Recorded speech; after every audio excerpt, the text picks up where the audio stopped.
陳妙英呢晚出席旗下化妝學校嘅活動嗰陣，心情非常之興奮。佢話公司唔經唔覺已經踏入第12年啦。呢個柴狗咪話人冇幾多10年嘅，係啊，咁係啊柴狗啊，咁而家 Beauty 咧終於衝破咗10年啦，係啦，咁就我覺得都係好榮幸啦，同埋我覺得Beauty Tech 俾咗我嘅成功啦。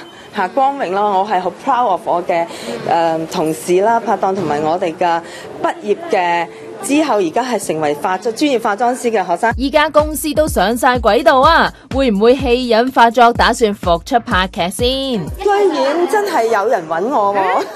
其實喺半年前啱啱有揾我拍國內嘅電視劇，同埋香港都有電影揾我啦。咁但係咁啱我又籌備緊一啲小生意咯，咁所以咁啱我就冇應承到咯。係啊，時間唔係咁啱。咁而家未必啦，睇情況啦。提到多發免費電視牌照嘅事，佢就話呢啲嘢好難評論嘅。我覺得喺觀眾嘅角度睇，同喺生意人嘅角度睇係兩件事咯。咁如果我自己都係出咗好多錢去買咗個牌去經營電視台，可能我都會去反抗啦。